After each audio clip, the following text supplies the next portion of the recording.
നമസ്കാരം സുഹൃത്തുക്കളെ, സക്സസ് ഗൈഡിൻ്റെ ക്ലാസ്സിലേക്ക് സ്വാഗതം.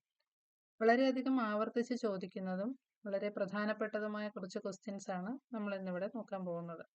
ആദ്യത്തെ ചോദ്യത്തിലേക്ക് പോകാം. രാജകീയ രോഗം എന്നറിയപ്പെടുന്നത് ഹീമോഫീലിയ. കൊച്ചിയിലെ മാർത്താണ്ഡവർമ്മ എന്നറിയപ്പെടുന്നത്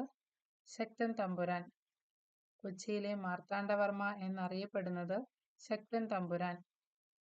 ഒരു വസ്തു ദ്രവത്തിൽ ഭാഗികമായോ പൂർണ്ണമായോ മുങ്ങിയിരിക്കുമ്പോൾ ആ ദ്രവം വസ്തുവിന് മുകളിലേക്ക് പ്രയോഗിക്കുന്ന ബലം ഏതു പേരിൽ അറിയപ്പെടുന്നു? പ്ലവക്ഷമ ബലം. ഒരു വസ്തു ദ്രവത്തിൽ ഭാഗികമായോ പൂർണ്ണമായോ മുങ്ങിയിരിക്കുമ്പോൾ ആ ദ്രവം വസ്തുവിന് മുകളിലേക്ക് പ്രയോഗിക്കുന്ന ബലം ഏതു പേരിൽ അറിയപ്പെടുന്നു? പ്ലവക്ഷമ ബലം. ലോക ഹൃദയ ദിനം എന്നാണ്? സെപ്റ്റംബർ 29 ലോക ഹൃദയ ദിനം. ഏറ്റവും കൂടുതൽ ചലന സ്വാതന്ത്ര്യം ഉള്ളതും ഒരു അസ്ഥിയുടെ അറ്റത്തുള്ള ഉരുണ്ട ഭാഗം മറ്റൊരു അസ്ഥിയുടെ കുഴിയിൽ തിരിയുന്നതുമായ സന്ധിയുടെ പേരാണ് ഗോളരസന്ധി. എന്താണ്? ഏറ്റവും കൂടുതൽ ചലന സ്വാതന്ത്ര്യമുള്ളതും ഒരു അസ്ഥിയുടെ അറ്റത്തുള്ള ഉരുണ്ട ഭാഗം മറ്റൊരു അസ്ഥിയുടെ കുഴിയിൽ തിരിയുന്നതുമായ സന്ധിയാണ് ഗോളരസന്ധി. കാൻഡിയാസിസ് രോഗത്തിന്റെ രോഗകാരി ഫംഗസ്. ഫംഗസ് ആണ് കാൻഡിയാസിസ് രോഗത്തിന്റെ രോഗകാരി. അനുഗ്രഹ ഏത് വിളയുടെ സങ്കര ഇനമാണ്? പച്ചമുളക്. അനുഗ്രഹ ഏത് വിളയുടെ സങ്കര ഇനമാണ്? പച്ചമുളക്. ദേശീയ ഊർജ സംരക്ഷണ ദിനം ഡിസംബർ 14. ഡിസംബർ 14 ദേശീയ ഊർജ സംരക്ഷണ ദിനം. തയ്യൽ മെഷീനിലെ ചെറിയ ചക്രത്തിന്റെ ചലനം ഭ്രമണം. തയ്യൽ മെഷീനിലെ ചെറിയ ചക്രത്തിന്റെ ചലനം ഏതുതരം ചലനമാണ്? ഭ്രമണം. റയർ എർത്ത് മൂലകങ്ങൾ എന്നറിയപ്പെടുന്നത് ഏതാണ്? റയർ എർത്ത് മൂലകങ്ങൾ എന്നറിയപ്പെടുന്നത് ഏതാണ്? ലാന്തനോയിഡുകൾ. 53ാമത് ദാദാസാഹിബ് ഫാൽക്കെ പുരസ്കാര ജേതാവ്. 53ാമത് ദാദാസാഹിബ് ഫാൽക്കെ പുരസ്കാര ജേതാവ് വഹീദ റഹ്മാൻ. പെരിയാറിനെ വന്യജീവി സങ്കേതമായി പ്രഖ്യാപിച്ച വർഷം 1950. അപ്പോൾ 1950 പെരിയാറിനെ വന്യജീവി സങ്കേതമായി പ്രഖ്യാപിച്ചത്.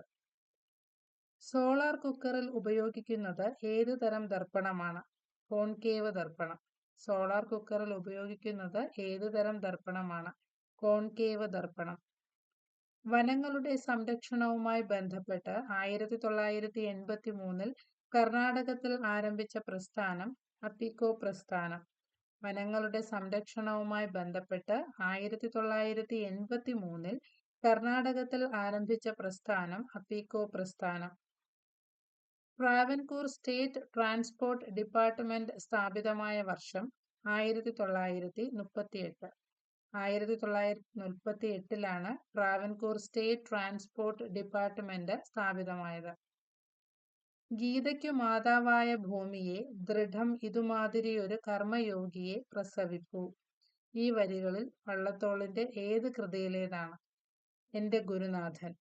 ഗീതയ്ക്കു മാതാവായ ഭൂമിയെ ദൃഢം ഇതുമാതിരിയൊരു കർമ്മയോഗിയെ പ്രസവിക്കൂ. ഈ വരികൾ വള്ളത്തോളിന്റെ ഗുരുനാഥൻ എന്ന കൃതിയിലുള്ളതാണ്. എന്റെ ഗുരുനാഥൻ എന്ന കൃതിയിലുള്ളതാണ്. പൂർണ്ണമായും വൈദ്യുതീകരിച്ച റെയിൽവേ ശൃംഖലയുള്ള ഇന്ത്യയിലെ ആദ്യ സംസ്ഥാനം ഏതാണ്? ഹരിയാന.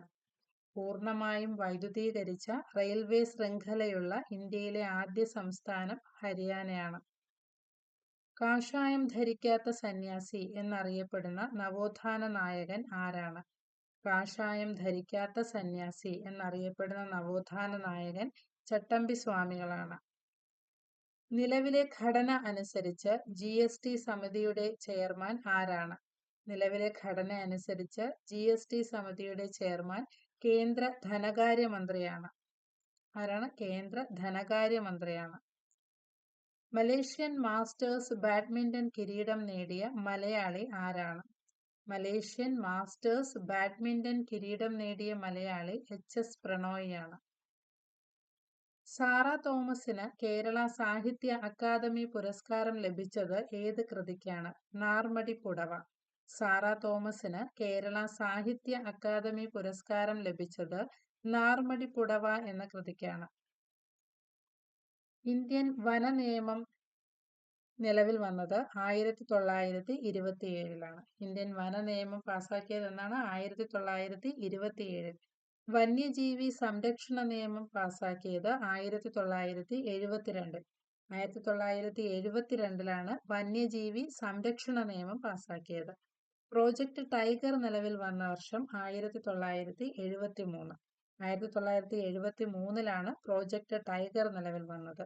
വനസംരക്ഷണ നിയമം നിലവിൽ വന്നത് 1980-ലാണ്. വന്യജീവി സംരക്ഷണ നിയമമാണ് 1972 വന്നത്. വനസംരക്ഷണ നിയമമാണ് 1980 നിലവിൽ വന്നത്.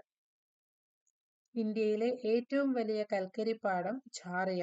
ഇന്ത്യയിലെ ഏറ്റവും വലിയ കൽക്കരിപ്പാടം ഏതാണ്? ഝാറിയ. 2022 കോമൺവെൽത്ത് ഗെയിംസിൽ ഇന്ത്യൻ സംഘത്തിന്റെ പതാകവാഹകർ ആരായിരുന്നു? PV സിന്ധു, മൻപ്രീത് സിംഗ്.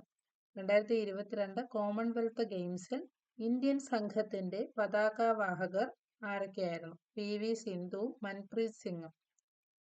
ഇന്ത്യയുടെ ചാന്ദ്ര ദൗത്യമായ ചന്ദ്രയാൻ 3 ചന്ദ്രന്റെ ദക്ഷിണ ധ്രുവത്തിൽ വിജയകരമായി ലാൻഡ് ചെയ്തത് എന്നാണ്? ഇന്ത്യയുടെ ചാന്ദ്ര ദൗത്യമായ ചന്ദ്രയാൻ 3 ചന്ദ്രന്റെ ദക്ഷിണ ധ്രുവത്തിൽ വിജയകരമായി ലാൻഡ് ചെയ്തത് എന്നാണ്? 2023 ഓഗസ്റ്റ് 23. 2023 ഓഗസ്റ്റ് 23.